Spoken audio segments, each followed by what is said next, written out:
Shalom, Bapak, Ibu, dan saudara-saudari yang terkasih. Jumpa lagi dalam Sikat Sabda Iman Katolik, Sabtu, Pekan Advent pertama, 4 Desember 2021. Bacaan dari Injil Matius, bab 9 ayat 35, bab 10 ayat 1, dilanjutkan ayat 6 sampai 8. Marilah kita siapkan hati dan pikiran kita untuk mendengarkan sabda Tuhan. Semoga Tuhan beserta kita sekarang dan selama-lamanya. Inilah Injil suci menurut Matius. Dimuliakanlah Tuhan. Sekali peristiwa, Yesus berkeliling ke semua kota dan desa. Ia mengajar dalam rumah-rumah ibadat dan mewartakan Injil Kerajaan Surga, serta melenyapkan segala penyakit dan kelemahan. Melihat orang banyak yang mengikutinya, tergeraklah hati Yesus oleh belas kasihan, karena mereka lelah dan terlantar seperti domba yang tidak bergembala.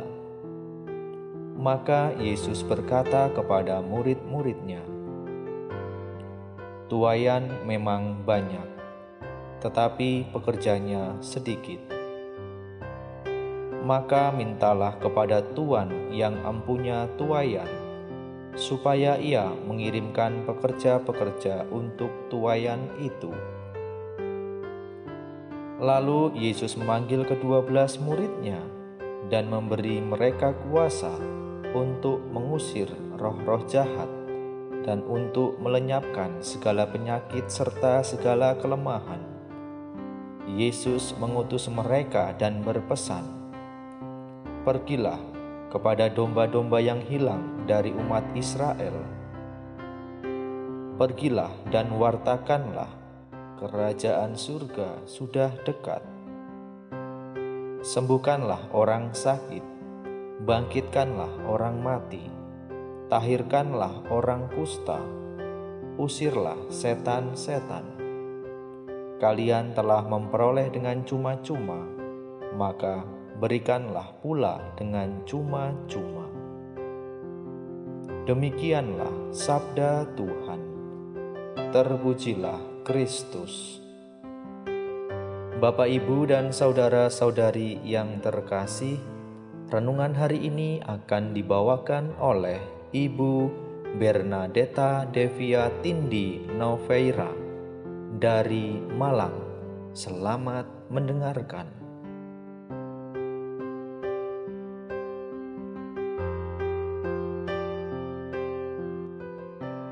Bapak, Ibu, saudara-saudari yang terkasih dalam Tuhan kita Yesus Kristus.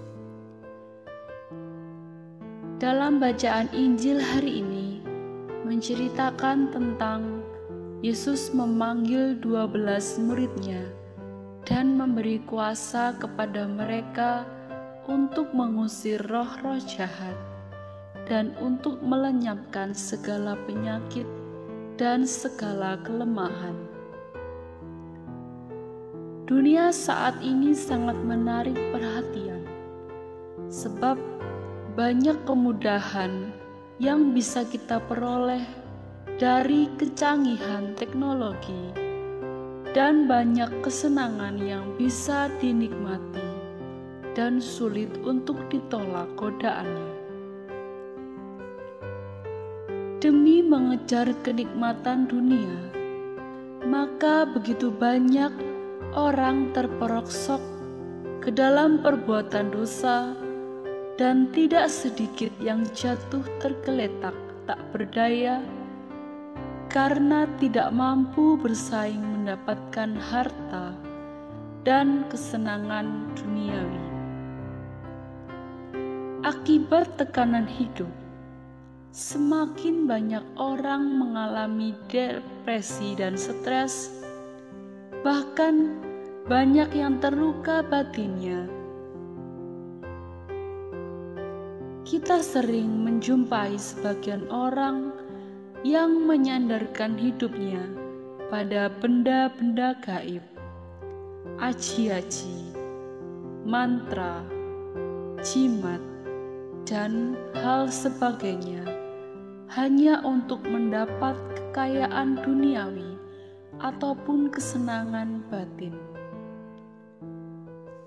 Suatu nasihat berharga buat kita agar jangan pernah mengundang kuasa gelap dari roh jahat untuk memenuhi ambisi pribadi ataupun ambisi mengejar harta kekayaan duniawi, sebab akan mencengkeram dan membelenggu hatimu dan pikiranmu.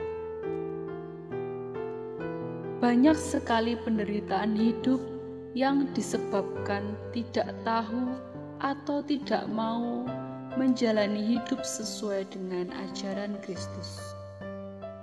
Maka mari kita membentengi diri kita dengan iman yang kuat, agar kita tidak mudah tergoda oleh kenikmatan duniawi dan percaya bahwa Yesus selalu menyertai kita dimanapun kita berada. Pertanyaan refleksi bagi kita hari ini adalah, bagaimana dengan kita? Masihkah kita sibuk mengurusi urusan duniawi yang tidak jauh dari urusan duit dan pemenuhan keinginan daging yang mengumbar hawa nafsu